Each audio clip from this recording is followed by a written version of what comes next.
Good afternoon. We are doing an ensemble scene from Waiting for Godot by Samuel Beckett. My name is Ezekiel Miriam. My name is Jacob Persenda. I'm John Rinkovich. And I'm Bobby Harner. And we proudly represent District 3, Troop 5532. Funny. The more you eat, the worse it gets. With me, it's just the opposite. In other words? I get used to the muck as I go along. Is that the opposite? Question of temperament. Of character. There's nothing you can do about it. No use struggling. One is what one is. No use wriggling. The essential doesn't change. Nothing can be done. Care to finish it? Ah! On! Back! Stay where you are. Be careful! He's wicked. With strangers. Is that him? Who? Godot? Yes. I present myself. Pozo. Not at all. He said Godot. Not at all. You're not Mr. Godot, sir. I am Pozo. Pozo. Does that name mean nothing to you? I say, does that name mean nothing to you? Bozo. Bozo. Pozo. Pozo. Pozo! Ah. Pozo. Let me see. Pozo. Oh, is it Pozo or Bozo? It's Pozo. No, I'm afraid. Oh, I once knew a family called Gozo.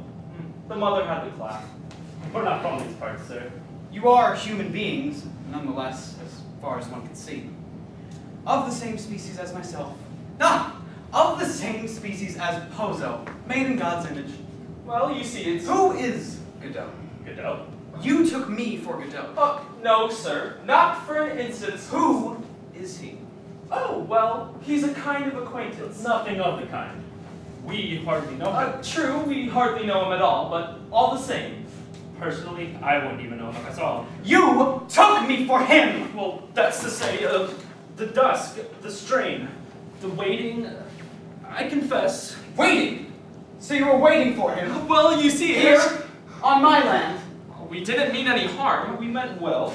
The road is free to all. That's what we thought. It's a disgrace! Yet here you are.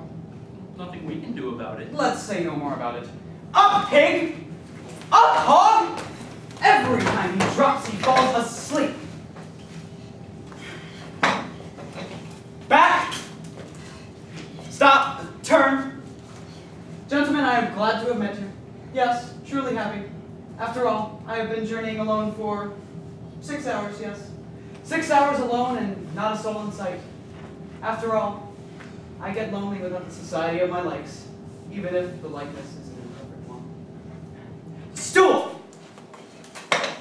That is why, with your permission, I propose to dally with you a bit longer before I venture on. Closer! Basket! The fresh air stimulates the jaded appetite.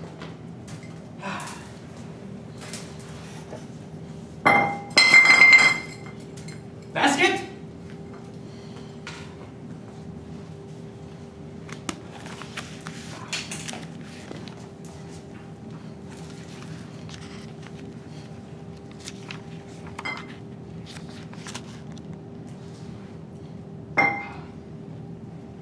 What ails him?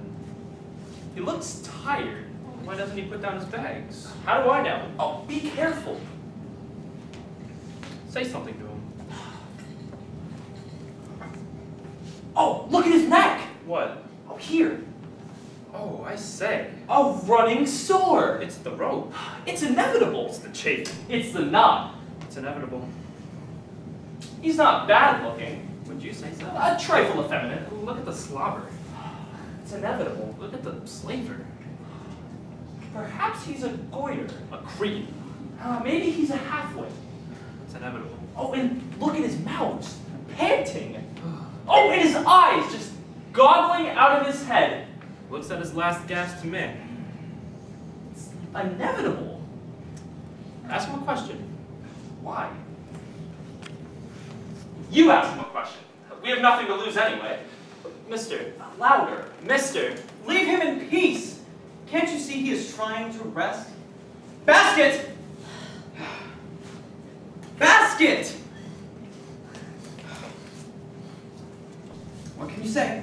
It's not his job. Ah, that is better. Please, sir. What is it, my good man? The bones. You won't be needing the bones? Oh, you couldn't have waited! No, he does well to ask. Do I need them personally? No, I do not. But, in theory, the bones belong to the carrier. He is therefore the one to ask. Go on, don't be shy. He will tell you. Mister. Excuse me, mister? You're being spoken to, pig. Reply! Try him again. Mister. The bones. You won't be needing the bones. Mister! Do you want them, or don't you? They're yours. I don't like it. I've never known him to refuse a bone before. Nice business it'd be if he fell sick on me. Thank you.